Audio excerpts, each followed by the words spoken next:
축제교회는 저와 한 형제가 맨투맨을 하다가 1987년 3월 둘째 주일 날, 3월 8일이죠. 둘째 주일부터 장소를 정해서 예배를 드리면서 시작된 교회입니다. 사람이 시작했지만 분명히 축제교회는 하나님이 세우신 하나님의 교회입니다. 교회 홈페이지에 보면 축제교회가 이렇게 소개되어 있습니다. 축제교회는 1987년 3월 8일 첫 예배를 드리면서 시작된 교회로서 말씀과 제자도와 선교를 통해서 세워져 가는 교회입니다. 축제교회는 말씀을 중심으로 한 교회입니다. 구성 역사인 성경 말씀에 대한 경건한 접근, 분명한 정확한 숙지, 절대적 순종, 분명한 전달이 그것입니다. 살아있는 예배를 통해서 말씀에 대한 경건한 접근을 이룹니다. 깊이 있는 성경 공부를 통해서 말씀을 정확하게 숙지토록 훈련합니다. 뜨거운 기도회를 통해서 말씀에 대한 절대적 순종을 이루어갑니다. 그리고 체계적인 제자훈련을 통해 말씀을 분명하게 전달하여 전도와 선교의 열매를 맺도록 훈련합니다. 축제교회는 열린 교회입니다. 단순히 교회 문을 열어놓았다라고 하는 의미가 아닌 온 성도들이 마음을 열어놓고 모든 분들을 환영하는 교회라는 의미입니다. 이미 우리 주님이 열어놓으신 문입니다. 그렇죠? 마태복음, 요한복음 3장 1절 하나님이 세상에 지원자라서 독생을 주셨으니 이는 저를 그를 믿는 자마다 멸망하지 않고 영생을 얻게 하려 하십니다 했을 때 그 세상이 바로 모든 사람이 열려있다는 뜻이지 않습니까? 마태복음 11장 28절에도 수고하고 무거운 짐진 자들아 다 내게로 오라 했을 때 그 다가 바로 모든 온 세상에 열려있다라고 하는 뜻입니다. 그리고 예수님께서는 그렇게 오셨을 뿐만 아니라 제자들에게도 뭐라고 얘기하냐면 그러므로 너희는 가서 모든 민족으로 제자를 삼아 아버지와 들고 성령의 이름으로 세례를 주라 했을 때 그 모든 민족이 바로 문을 열어놓았다라고 하는 뜻입니다. 그래서 우리 주님이 열어놓으신 문입니다. 그래서 축제교회에 나오시면 죄인을 용납하시고 받아주신 주님과 열린 마음으로 서로 사랑하고 섬기는 사람들을 만나게 될 것입니다. 맞습니까, 여러분? 네. 아멘. 네. 축제교회 안에는 복음의 능력과 은혜가 있습니다. 그리고 십자가의 사랑과 기쁨이 가득합니다. 축제교회의 문을 열고 들어오실 때 세상에서는 결코 느끼지 못하는 주님의 위로와 평강과 기쁨을 얻게 될 것입니다. 이렇게 써 있습니다. 여러분, 교회란 무엇입니까? 일반적으로 교회라고 말할 때 사람들은 종탑과 더불어서 고딕식으로 잘 지어진 건물을 연상하기 쉽습니다. 그러나 그것은 예배당이지 교회가 아닙니다. 만약에 교육관이면 교육관이지 그것은 교회가 아닙니다. 예수님께서는 이 땅에 계시는 동안 예배당을 세우기 위해서 단 한 장의 벽돌도 쌓으신 적이 없습니다. 교회는 건물이 아닙니다. 예배당을 집으로 비유한다면 교회는 가정이라고 말할 수가 있겠습니다. 집과 가정은 같은 말이 아닙니다. 어떤 사람들은 교회를 제도로 생각할 수 있습니다. 그러나 교회 내에 제도가 존재한다고 해서 제도 그 자체가 교회는 아닙니다. 예수님께서는 그 어떤 제도도 세우신 적이 없습니다. 그렇다면 교회란 무엇입니까? 교회는 사람들의 모임입니다. 아멘. 사람들의 교회라고 하는 단어, 에클레시아라고 하는 그 헬러 단어 자체가 부르심을 입은 자라고 하는 의미인 것입니다. 그래서 사도 바울은 교회를 다음과 같이 정의하고 있습니다. 고린도서 1장 1절로 3절 오늘 우리가 본문으로 삼았던 말씀인데요. 하나님의 뜻을 따라 그리스도 예수의 사도로 부르심을 받은 바울과 및 형제 소스데는 고린도에 있는 하나님의 교회 곧 그리스도 예수 안에서 거룩하여지고 성도라 부르심을 받은 자들과 또 갇혀에서 우리의 주 곧 그들과 우리의 주 되신 예수 그리스도의 이름을 부르는 모든 자들에게 하나님 우리 아버지와 주 예수 그리스도로부터 은혜와 평강이 있기를 원한다. 이렇게 말씀하고 있는 것입니다. 사도 바울은 하나님의 교회를 그리스도 예수 안에서 거룩하여지고 성도라 부르심을 받은 자들이라고 자들이라고 분명히 말씀하고 있습니다. 각처에서 주 예수 그리스도의 이름을 부르는 모든 자들이라고 말씀하고 있습니다. 분명하게 정리를 한다면 교회란 건물이나 제도가 아니라 사람들의 모임, 다시 말해서 예수 그리스도의 이름을 부르는 성도들의 모임입니다. 예수 그리스도의 이름을 부르는 성도들의 모임이란 구체적으로 어떤 사람들이 모여서 무엇을 하는 모임입니까? 마태복음 16장 15절로 18절 말씀을 보실까요? 이르시되 너희는 나를 누구라 하고 하느냐? 시몬 베드로가 대답하여 이르되 주는 그리스도시요 살아계신 하나님의 아들이시니이다. 예수께서 대답하여 이르시되 바요나 시몬아 내가 복이 있도다. 이를 내게 알게 하니는 혈육이 아니요 하늘에 계신 내 아버지시니라. 또 내가 내게 이르노니 너는 베드로라. 내가 이 반석 위에 내 교회를 세우리니 음부의 권세가 이기지 못하리라. 자, 이스라엘 백성들은 오랫동안 인간의 죄를 대속하러 이 땅에 오시는 구원자, 그러나 동시에 임마누엘 하나님이 되시는 메시아, 그래서 그를 믿음으로 구원을 얻고 거룩하신 하나님의 자녀되게 해주실 그리스도를 학수고대 해왔습니다. 그런데 베드로가 예수님을 향하여 주는 그리스도시요 살아계신 하나님의 아들이라고 고백하였습니다. 이 땅에 오신 예수님, 당신이 바로 우리가 그토록 배망하던 그 구원자이심을 믿는다라고 하는 고백이었습니다. 자, 이 고백을 들으신 주님께서는 마치 반석과도 같은 베드로의 이 신앙 고백 위에 교회를 세우실 것을 청명하셨습니다. 따라서 교회란 베드로의 이 신앙 고백을 자기의 고백으로 삼고 그 고백대로 실천하는 자들의 모임이 교회인 것입니다. 교회의 주인은 목사, 장로, 집사 혹은 교황, 추기경, 주교, 신부와 같은 사람들이 아닙니다. 이번에 뉴스위크지에 프랜시스코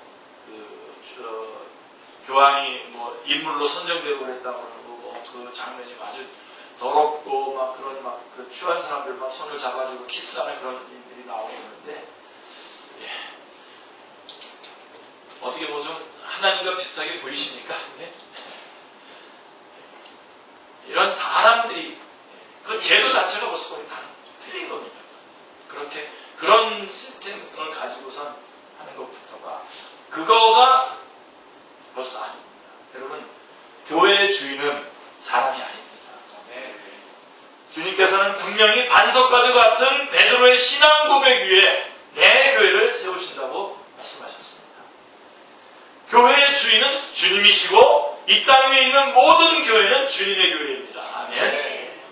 그러므로 교회란 예수 그리스도를 주인으로 삼아 그 주님을 경배드리며 그 주님께 경배드리며 그분의 뜻을 이 땅 위에 이루어가는 사람들의 모임입니다.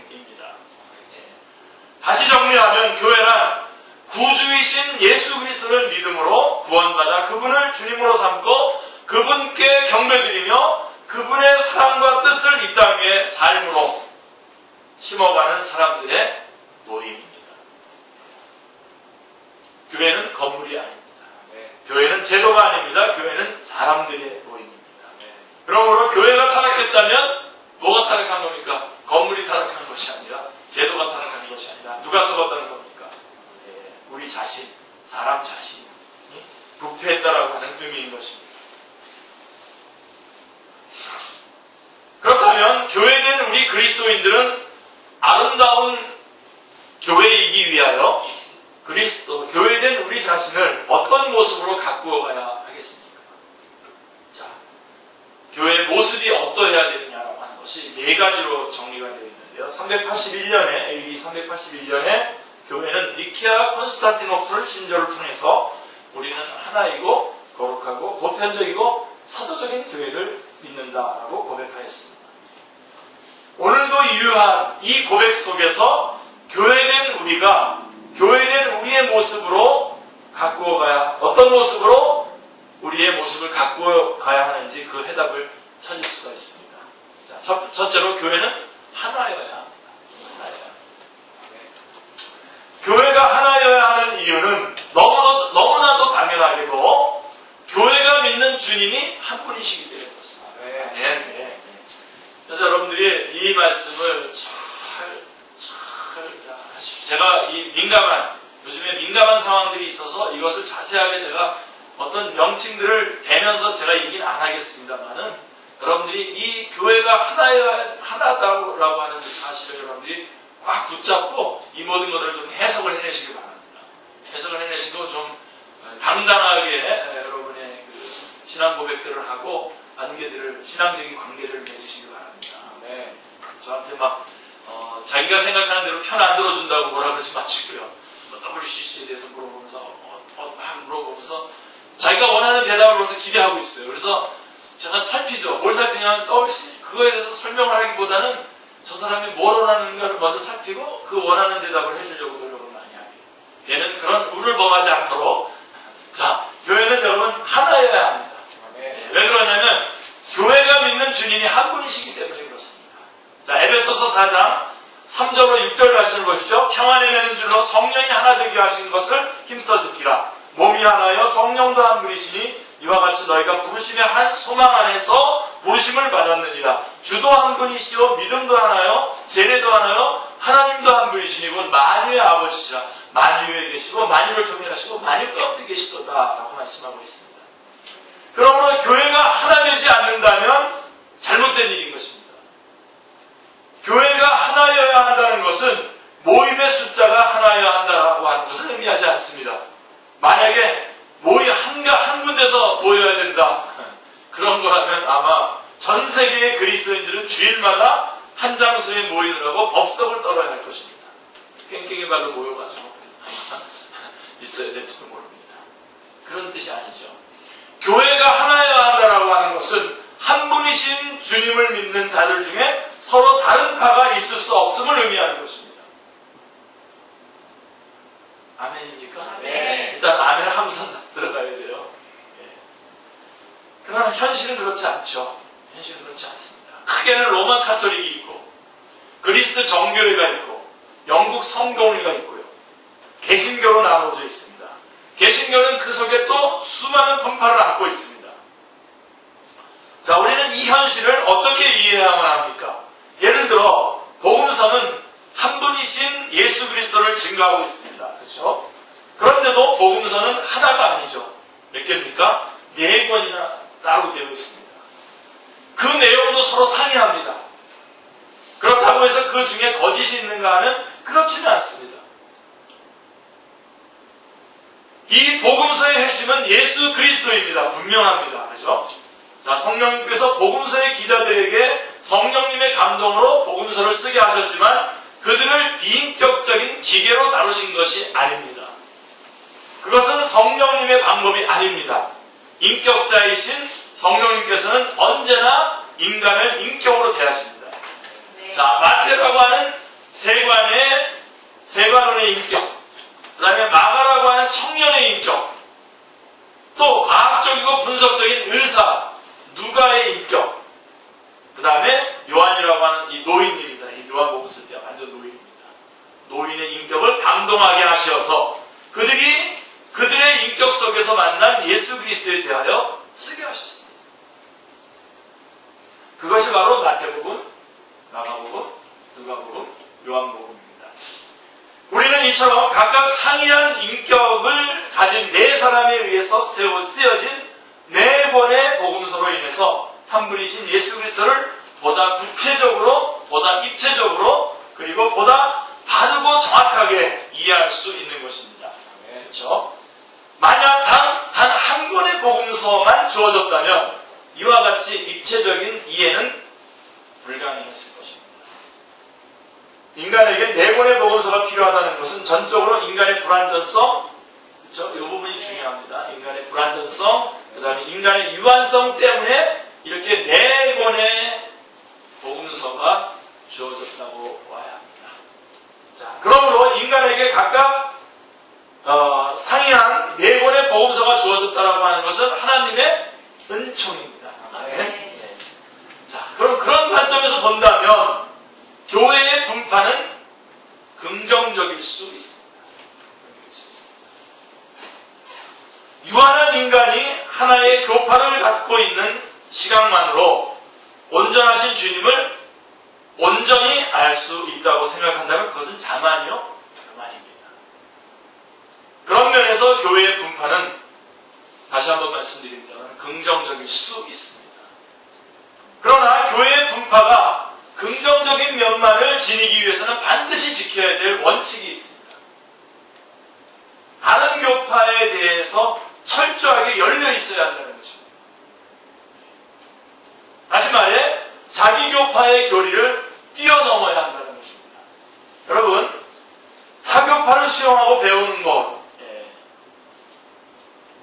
그렇게 배움으로 예수 그리스도를 보다 온전하게 이해할 수 있고 또 끊임없는 자기 혁신이 가능함으로 썩지 않을 수 있습니다. 굉장히 중요합니다. 이렇게 서로 이렇게 다른 교파들이 있음으로써 서로 날카로워지는 거죠. 다른 자리로 가는 거죠. 계속해서 썩지 않을 수 있고요. 그러므로 어떤 교파든 자기 교리를 절대화하지 말아야 됩니다. 자기의 교리를 절대시하지 말아야 됩니다. 자, 자기 교파의 교리는 진리가 아니죠. 진리에 대한 그 교파의 고백인 것입니다. 진리에 대한 인간의 고백이기 때문입니다. 그래서 우리 교리 공부하는 것하고 그 교리를 일단은 좀 구분을 하시기 바랍니다. 여기서 말하는 교리, 각 교파의 교리. 그러나 불행한 것은 분파된 교회의 현실은 전혀 긍정적이지 않다는 것입니다. 실제적으로는 이러한 긍정적인 면으로 교파가 달라진 것은 아닙니다. 대개 교파 사이에는 높은 벽이 존재하고 있으며 교리는 서로 배타적입니다. 이것은 마치 내가 선택한 하나님의 복음서만 옳고 나머지는 폐기되어야 한다라고 주장하는 것과 같이 어리석은 일입니다. 그런데도 이처럼 어리석은 일이 그치지 않는 것은 교회의 분파가 주님에 대한 사랑 때문이 아니라 철저하게 인간의 공명심과 이해득실에 기인하고 있기 때문입니다.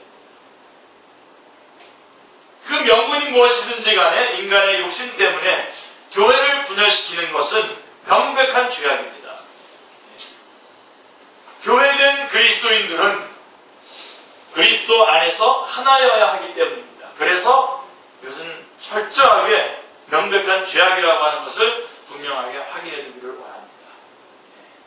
그러나 긍정적인 면이 있음을 여러분들이 기억하시고 예수 그리스도에 대한 절대성에 대한 것을 기준으로 해서 모든 교파들을 서로 받아들일 수 있는 그러한 마음을 가져야 됩니다. 그래서 교회는 하나여야 되고요. 두 번째로 교회는 거룩해야 합니다. 그리스도인들은 태어나게 서로를 성도라고 부릅니다. 거룩한 사람이라는 의미입니다. 과연 그리스도인들은 모두 거룩합니까? 그렇게 하나님께서 이 세상에 살아있는 한 이 질문에 자신있게 대답할 수 있는 사람은 거의 없을 겁니다. 믿음이 없이는 이렇게 아멘할 수 없죠. 그런데 어찌 우리는 성도일 수 있겠습니까? 어찌 그런 사람들의 모임인 교회가 거룩할 수 있겠습니까? 그리고 우리는 그 거룩한 모습을 드러내야 되는데 어찌하여 우리는 거룩할 수가 있겠습니까? 자, 하나님께서 거룩하다고 인정하셨기 때문입니다. 이 사실을 잊지. 우리 그리스도인들이 하나의 고집이 있죠. 뭡니까? 하나님께서 그렇게 인정하면 우리의 논리와 철학과 모든 것들을 그 자리에서 다 내려놓는 거죠. 그 생각이. 하나님께서 우리를 거룩하다고 인정하셨기 때문입니다. 우리는 모두 죄인입니다. 그러나 우리가 예수 그리스도를 믿을 때에 하나님께서 그리스도의 의를 보시고 우리를 거룩하다 인정해 주시는 것입니다.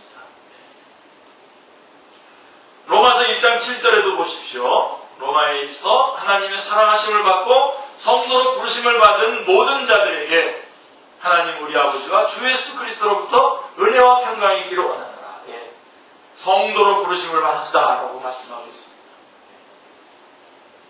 그러니까 여러분, 우리는 원래 이렇게 시커먼 죄인이었는데 우리 전에 옛날 성경 기억나시죠? 옛날 성경이 겉을 중간에는 빨간 색깔도 있잖아요. 걸룩걸룩진 빨간 색깔.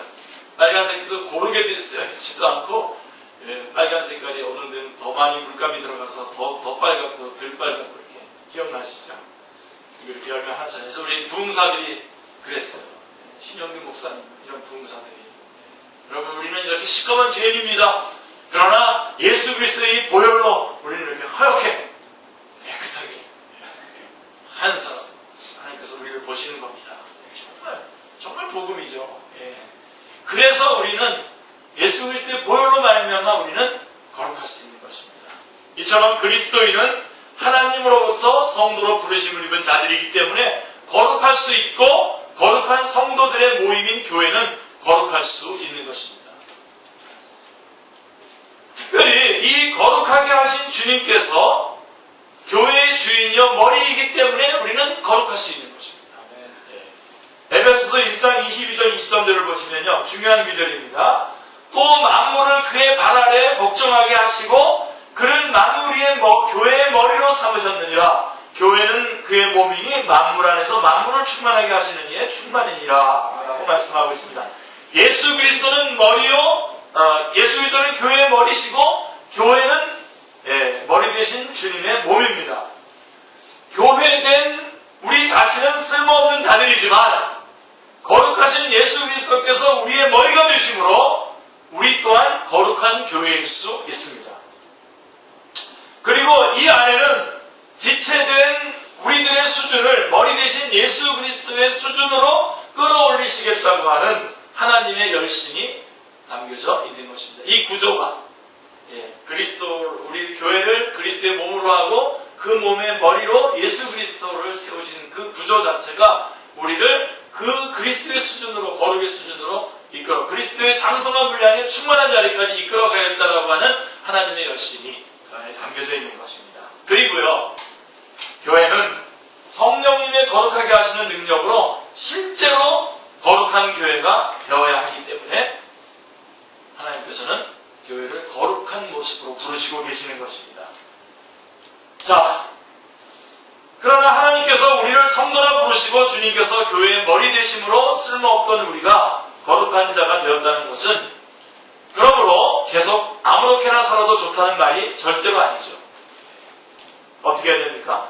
거룩하지 않은 자를 거룩하 구별해 주셨으므로 지금부터 거룩한 삶을 살면서 거룩하신 하나님을 증거해야 할 의무를 지닌 자들이 바로 교회된 그리스도인들인 것입니다. 이 부분이 그래서 정말로 거룩해야 합니다. 우리 안에 성령님 역사하셔서 이 거룩한 하나님의 말씀에 순종할 수 있도록 거룩한 삶을 살 수 있도록 인도해 주시기 때문에 그렇습니다.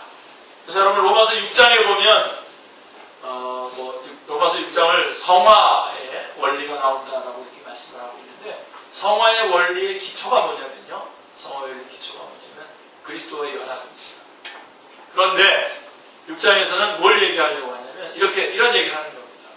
만약에 이제 우리 그리스도인들이 죄를 지었다. 그것은 분명히 그리스도인이 동의했기 때문이다. 라고 하는 뜻이 그 안에 담겨져 있는 것입니다. 전에는 죄의 종이었기 때문에 죄가 나를 끌고 다니면서 죄를 짓게 만들었어요. 피할 수가 없었어요. 근데 이제는 그리스도인 되었고 내 안에 성령이 계시기 때문에 이제 만약에 죄를 짓는 것은 그것은 우리가 동의했기 때문에 지은 거라는 겁니다. 뜨끔하십니까? 아니면 핑계 댈 수 없는 거죠. 우리 안에 성령이 계시기 때문에 이 싸움을 하셔야 돼요. 그래서 히브리서 12장 4절에 피 흘리기까지 죄와 싸워야 돼요. 싸우셔야 돼요.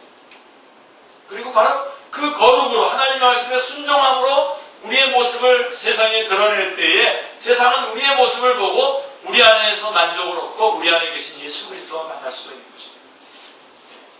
세상에 있는 사람들은 그리스도인이 보여주는 그리스도상 이상의 그리스도상을 그릴 수가 없기 때문에 그렇습니다. 자, 이런 의무를 우리가 가지고 있는 겁니다. 거룩해야 될 의무가 우리 그리스도인에게 있는 것입니다. 그렇지만 역사적으로 교회가 이 의무를 망각한 적이 많았다는 것은 거룩해야 할 교회의 수치입니다. AD 313년 로마의 콘스탄티누스가 기독교를 승인하기까지는 수많은 그리스도인들이 기독교 밖에 있는 사람들의 박해에 의해서 목숨을 잃었습니다. 그러나 기독교가 공인된 이후에는 교리 싸움으로 교인이 교인을 죽이기 시작했습니다. 영어로 된 성경을 읽었다고 해서 불태워 죽였고요. 정신병자라고라는 마녀, 정신병자들을 마녀라고 몰아서 죽였습니다. 아프리카에서 땅을 강탈한 사람들, 남자의 체력을 약화시키기 위해서 인도네시아와 월남의 어린아이들에게 담배를 가르쳤던 사람들, 아메리카 인디언을 무참하게 학살했던 사람들, 그들의 손에는 한결같이 성경이 주어져 있었습니다. 오늘날 이 땅에서도 큰 사건의 중심에는 늘 그리스도인들이 자리 잡고 있습니다. 성령님의 거룩하게 하시는 능력을 겸손하게 구하면서 정말 우리는 거룩한 교회가 되어가야 합니다. 아멘. 이것을 끝내 포기한다면 언젠가 우리를 향하여 주님께서 이렇게 말씀하시는지 모릅니다. 마태복음 21장 13절에 보십시오. 내 집은 기도하는 집이라 일컬음을 받으리라 할 거를 너희는 강도의 소굴을 만들었도다 라고 주님의 책망하시는 말씀을 우리가 들어야 할 것입니다. 거룩함을 드러내시는 이 싸움을 하자고 합니다. 우리가 왜 교회를 모입니까? 하나님의 거룩하심, 주의 말씀을 순종함으로 이 거룩하심을 드러내고 그 거룩하심, 순종하는 말씀에 순종하는 우리들의 모습을 보고 세상이 도전을 받고 주님 앞으로 돌아오도록 우리를 거룩함으로 부르신 것입니다. 그리고 교회는 보편적이어야 합니다.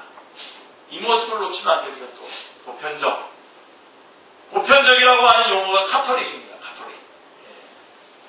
그래서 종교개혁 이후에는 또 카톨릭 하면 또 카톨릭하고 또 구분이 안 되니까 그때는 이제 유니버설이라고 하는 단어를 썼습니다만은 카톨릭이든 유니버설이든 그 의미는 동일합니다. 교회가 보편적이어야 한다라고 하는 것은 교회는 인종, 지역, 재산, 학력, 신분, 나이를 따지지 않는, 다시 말해서 남녀노소, 빈부, 귀천을 구별하지 않는 그야말로 만민을 위한 교회, 만민을 위한 교회가 되어야 한다는 것입니다. 그 까닭은 너무나 당연하죠. 교회의 주인이신 주님께서 만민을 위해서 오셨고 또 만민에게 복음을 전하셨기 때문입니다. 아까도 말씀드렸지만 요한복음 3장 16절에 하나님이 세상을 이처럼 사랑하사 했을 때 그 요한복음 3장 16절에 그 세상 안에는 남녀노소 빈부귀천이 다 들어가 있는 것입니다. 마태복음 11장 28절에 수고하고 무거운 짐자들아 다 내게로 오라 했을 때 그 다 안에도 바로 남녀노소 빈부귀천 동서고금 모든 사람들이 다 포함되어 있는 것입니다. 그리고 우리 주님께서는 또 모든 민족으로 제자를 삼으라고 말씀하고 계십니다. 그래서 교회는 보편적인 것이죠. 네. 교회가 보편적이어야 한다고 하는 것은 2000년 전에는 가히 혁명적인 사상이었습니다. 그 당시에는 노예가 있었고요. 노예들이 구체적으로 지금 같이 살고 있는 그 노예들과 같이 살고 있는 거기에게 전해진 이 메시지인 겁니다. 노예가 있었고 귀족과 천민이 구별되는 시절이었습니다. 보편적이란 말을 하기는 쉬웠지만 실천하기에는 많은 용기가 있어야 했습니다. 미국에는요, 백인 전용 교회와 흑인 전용 교회가 따로 있습니다. 교인의 자격을 심사하는 교회도 있습니다.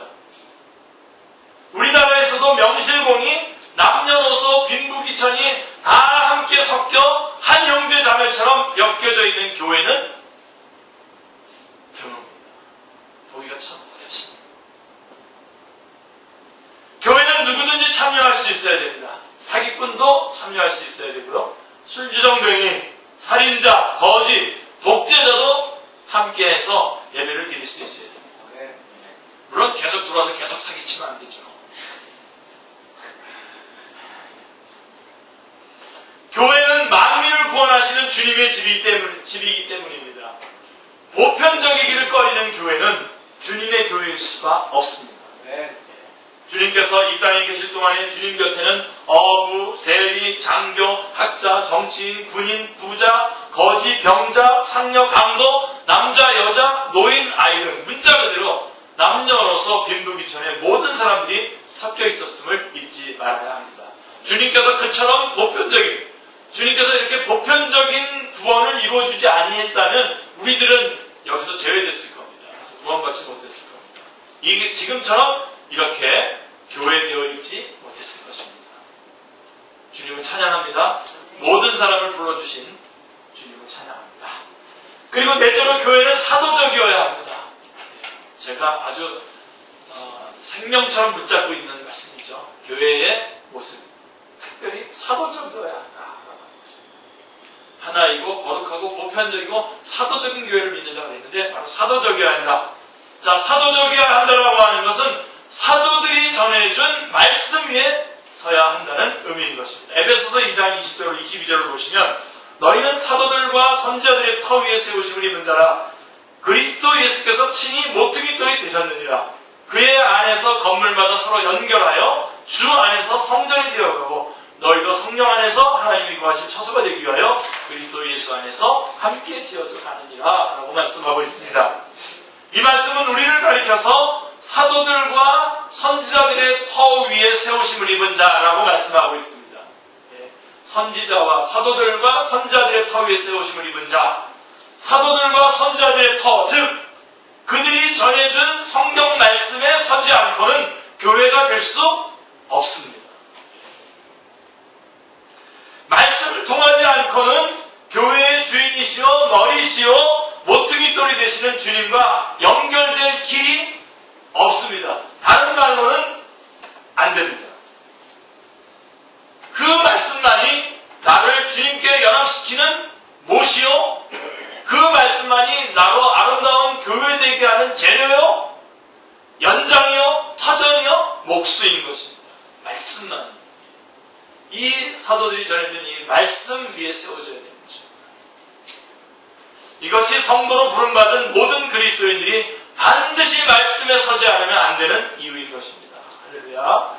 그러므로 말씀을 전하는 자는 그가 누구든지 말씀의 주인 아닌 도구임을 잊지 말아야 하고, 말씀을 듣는 자는 언제나 그 말씀을 전하는 사람이 아니라 그가 전하고자 하는 그 말씀을 포착해야 됩니다. 아멘. 다시 말하면 말씀을 전하는 자는 자신이 우상으로 드러나지 않도록 끊임없이 자기를 절제하고 부인해야 하며, 말씀을 듣는 자는 달을 가리키는 손가락이 아니라 손가락이 가리키는 달을 보는 훈련을 스스로 행해야 합니다. 일단은 약간 인기몰이를 하면 안 되고요. 영웅 만들면 안 됩니다, 여러분. 말씀이 영웅이 돼야죠, 말씀. 이것이 결여될 때에 교회가 주님의 교회가 아닌 목사의 교회, 장로의 교회, 사람들의 교회로 전락함을 우리는 너무나 자주 목격하고 있는 것입니다. 은혜로워야 할 주님의 교회를 사람의 교회로 전락시키는 우를 범하지 말아야 합니다. 아멘. 말씀 위에 선 사도적인 교회는 예배와 말씀에 대한 경건한 접근이죠. 성경 공부, 말씀에 대한 정확한 순지, 그 다음에 기도회, 말씀에 대한 절대적인 순종, 훈련, 말씀에 대한 명확한 전달이 있어야 합니다. 이게 사도적인 교회입니다. 교회는 하나여야 하고 거룩해야 되며 보편적이고 또 사도적이어야 합니다. 따라서 교회된 우리는 끊임없이 자신을 이 네 가지 모습, 이런 모양으로 끊임없이 갖고 가야 돼요. 우리 한 사람 한 사람이 그렇게 갖고 가고 그 사람들이 모여서 또 하나의 교회를, 또 교회를 이루는 것이죠. 이 원칙을 여러분들이, 이 모습을 우리가 서로 부딪혀가면서 또 혹시 좀 삐져나가면 또 쳐주면서 이렇게 같이 가는 거죠. 참 아름다운 교회의 모습입니다. 제가 청년부 모임에는 요번에 참여 안 했지만 그 기록된 거를 제가 이렇게 다 보면서 정말 그 아름다운 교회의 모습이 드러나는 거 아닌가? 여러분 기대해도 괜찮겠습니까? 네, 그 제가 쭉 이렇게 회의장을 쭉 보고서 써준 걸 제가 자세히 기도하면서 봤습니다. 아름다운 교회의 모습, 바로 그겁니다. 이 모습을 우리가 서로 어쩌든지 하나 되려고 하고 어쩌든지 거룩을 기준으로 우리의 모든 행동들과 삶들을 살아가야 돼요. 그 다음에 보편적으로 누구든지 우리 안에 참여할 수 있도록 항상 이야기가 있어야 됩니다. 그리고 절대로 놓치지 말아야 되죠. 말씀의 그 기본에서부터 출발해요. 항상 말씀과 연합되어야 합니다. 따라서 우리는 이런 모습을 끊임없이 갖고 가야 됩니다. 할렐루야. 네. 축제교회는 2004년에도 2014년에도 왜 이렇게 존재하는 겁니까? 이거 이렇게 갖고 나가라고 주님께서 이루어 주시기 위해서 존재하는 것입니다. 참 어려운 그런 과정들을 거쳐서 2014년까지 이렇게 왔는데 왜 이렇게 우리의 교회를, 우리의 모임을 이렇게 인도해 주시는 것입니다. 바로 이겁니다. 그 다음에 결정적으로 그럼 교회 사명이 뭡니까? 교회의 사명, 성경 기록의 목적, 예수님이 오신 목적 다 똑같습니다. 이 세 가지가 똑같은데, 자, 이와 같은 모습의 교회로 이 땅에 존재하는 교회의 궁극적인 목적은 무엇입니까? 뭐 이건 너무나 명확하죠, 그죠? 이 땅 위에서 교회가 감당해야 될 최후의 사명이 무엇입니까? 그것은 주님께서 이 땅에 오신 목적과 일치합니다. 교회의 주인이 주님이신 거로 주님께서 이 땅에 오신 목적이 곧 교회의 목적입니다. 주님께서 이 땅에 오신 목적이 무엇입니까? 20장. 마태복음 4장 17절. 주님께서 이 땅에 공생애를 시작하시면서 제일 먼저 행하신 말씀 속에 그 목적이 나타나 있는데요. 지난번에 주성교사님도 이 말씀 제시하셨는데, 마태복음 4장 17절을 보십시오. 시작. 같이 한번 읽겠습니다. 이때로부터 예수께서 일어서 전파하여 이르시되 내게 알아 천국이 가까이 왔느니라 하시더라. 주님께서 이 땅에 오신 목적은 인간을 구원하여 천국으로 인도하는 것입니다. 아멘. 여기다 아무것도 덧붙이지 마시고 빼지 마십시오. 인간을 구원하여 천국으로 인도하는 것입니다. 그래서 이렇게 하시기 위해서 우리에게 진노의 말씀, 또 심판의 말씀, 또 선자들을 보내서 죄를 막 징책하고 하는 그런 모든 것들이 이것 때문에 기록된 겁니다. 이거 목적은 싹 빼고 그 말씀에 푹 빠져가지고 마치 하나님께서 우리를 심판하러만 오신 것처럼, 하나님 예수께서 심판하시는 자로 보내신 것처럼, 아니요, 분명히 인간을 구원하여 천국으로 인도하려고 하는 것입니다. 그 천국으로의 구원을 위하여 말씀을 가르치셨고 십자가를 치셨습니다. 교회가 해야 할 일이 바로 그것입니다. 주님께서 모든 족속에게 가르치라고 명령하신 것도 바로 이것입니다. 세상 사람들로 하여금 예수 그리스도를 믿게 하여 그들을 천국으로 인도하는 것, 이것이 교회의 목적의 사명입니다. 더 이상도 더 이하도 아무것도 없습니다. 이게 어렵습니까, 이 말이? 분명한데도요, 자꾸만 여기다 덧붙이고 설명하려고 하면서 자기의 의도를 슬금슬금 집어넣으시면 안 됩니다. 그렇다면 각 부서로 우리가 또다시 조그만 교회로 우리가 모일 텐데, 그 조그만 교회로 모인 그 각 부서도 어떻게 해야 됩니까? 이 목적 이외에 다른 것을 우선하는 목적으로 세우면 안 됩니다. 천국은 이 땅에서 죽은 뒤에 가는 곳만을 뜻하지 않습니다. 우리는 예수 그리스도를 믿음으로 이미 구원을 얻었고 이미 천국을 얻었습니다. 우리에게 이미 천국이 임하여 있는 것입니다. 마태복음 11장 28절에도 보시면, 여러분들 같이 읽으니까 좋아하시냐? 한번 같이 읽겠습니다. 그러나 내가 하나님의 성령을 힘입어 귀신을 쫓아내는 것이면 하나님의 나라가 이미 너희에게 임하였느니라. 하나님의 역사가 이미, 하나님의 나라가 이미 여기 역사하는 것입니다. 그러므로 교회는 이미 우리에게 임한 하나님의 나라를 이 땅에 구체화시켜 나가는 것입니다.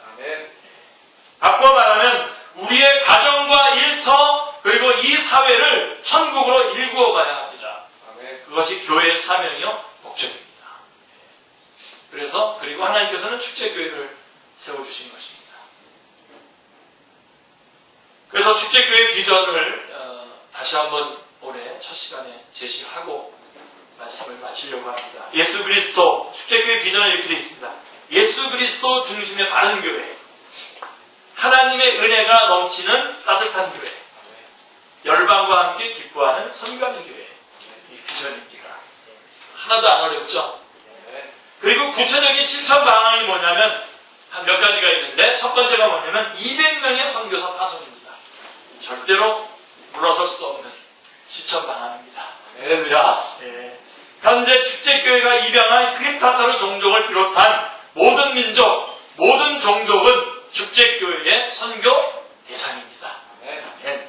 전체 교회와 모든 성도들이 선교를 중심으로 신앙생활을 하며 궁극적으로는 선교사로서 선교지로 나가는 것입니다. 200명 이상이 우리 교회가 감당할 분량입니다. 아멘. 성령님께서 가능케 하시는 것을 외면함으로 성령님을 배방하고 싶지 않습니다. 2001년 3월에 두 분의 선교사를 우리가 파송했습니다. 이것을 기점으로 계속적인 단기 선교팀의 선교훈련과 선교대회 등을 통하여 성도들을 동원하여 선교사로 헌신케 할 것입니다. 계속될 것입니다. 그리고 두 번째 구체적인 실천방은 200명의 목회자 양육입니다. 하나님의 교회 안에 있는 다양한 사역을 감당할 목회자를 양육하는 것은 정상적인 교회의 당연한 일입니다. 목회자가 계속 나와야 됩니다. 그 교회가 바른 교회라면 계속해서 목회자가 나와요. 축제교회는 우리나라의 모든 계층, 모든 지역을 포함하여 그 모든 것들을 감당해낼 수 있는 좋은 목회자들을 배출하는 데 최선을 다할 것입니다. 이미 여기에는 많은 열매들이 있었습니다. 계속 박차를 가해야 할 중요한 사역이며 비전입니다. 이 말씀을 듣는 동안 여러분 가운데 주먹이 불끈 쥐어지면서 아멘 그러신 분은 올해 준비하셨다가 가셔야 됩니다. 신학교로.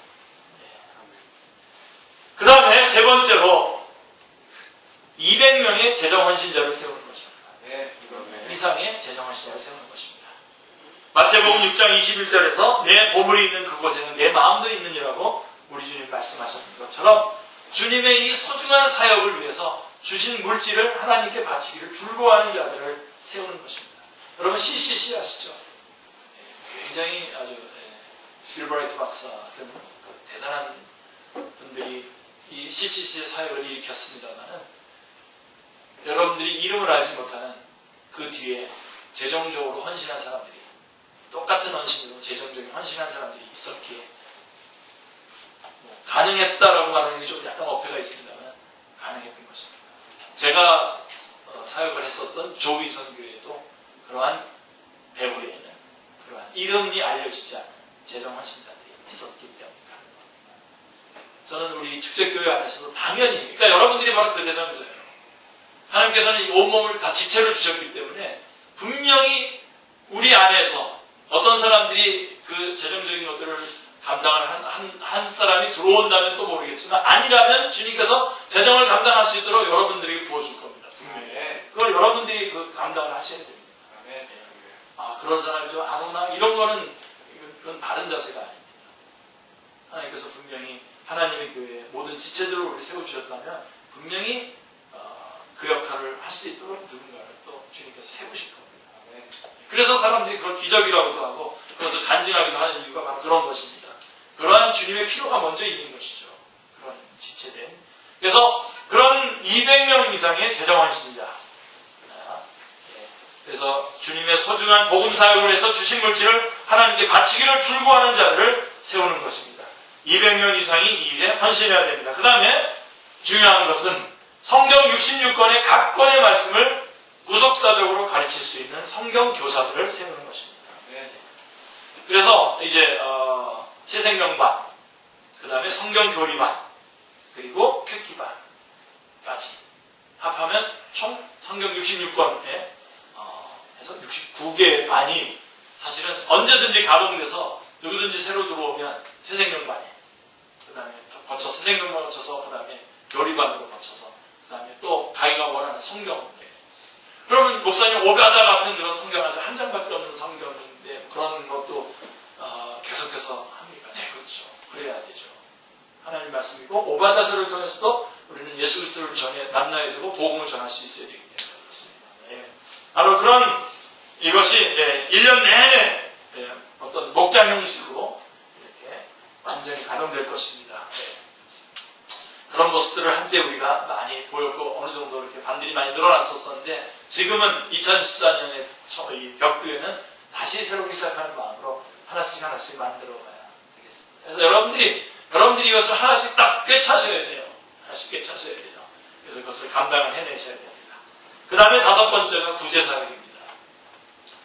대표적인 사역은 장례식을 치를 수 없는 자들에게 장례식을 치러주는 것이 대표적인 사역이 되어야 되는데, 안타깝습니다. 교회가 좀 어느 정도 이렇게 규모 있게 좀 지어지게 되면 좀 이렇게 장례식장을 만들어 놓고 그런 일들을, 정말 장례식을 할 수 없는 사람들을 도와주기 원합니다.